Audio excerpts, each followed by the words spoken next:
আসসালামু আলাইকুম রহমতুল্লাহ। আজকে আমরা সার্ভো সম্পর্কে কিছু ধারণা নিয়ে আসবো।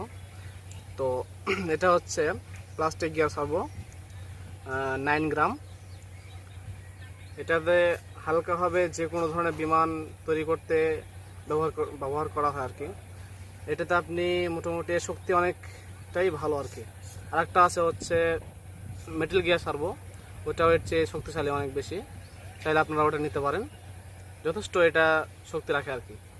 তো আমরা যে প্রবলেম দেখি, এর ভিতরে অনেক প্রবলেম দেখা যায় যে হঠাৎ করে হয়তো বা কাজ করতেছে না, অথবা কাজ করতে যাচ্ছি আমরা একটা হচ্ছে আর একটা, এরকম ধরনের প্রবলেম দেখা যায়। এটা মূলত প্রধান যে বিষয় হয়ে থাকে সেটা হচ্ছে আমরা যে ওয়্যার ব্যবহার করি, এই তারটা আমরা সঠিকভাবে ব্যবহার করতে পারি না।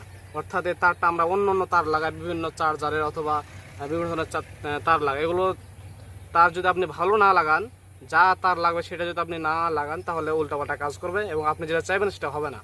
এই জন্য আমাদের অবশ্যই করণীয় হচ্ছে যে এই তারগুলো আপনি পাবেন কোথায়। এই তারগুলো আপনি পাবেন হচ্ছে বিভিন্ন অটোর দোকানে, আপনি এই তারগুলো পেয়ে যাবেন। আর এই তারগুলো আপনি যখন ব্যবহার করবেন তখন এটা সঠিকভাবে কাজ করবে। এই দেখেন এখানে টেপ মারা আছে, এই পাশে জোড় লাগাবেন তিনটাতে। এই যে একটা হচ্ছে ব্লু কালার, একটা রেড কালার, একটা হচ্ছে বাদামি কালারের মতো আর কি। এই এরকম ধরনের আপনারা ব্যবহার করবেন, তাহলে দেখবেন একদম একদম সুন্দরভাবে আমাদের এই সার্ভোগুলো কাজ করবে, ঠিক আছে। এবং যত বড় আপনি তার করুন, এর কোনো সমস্যা দেখা দেবে না। আচ্ছা।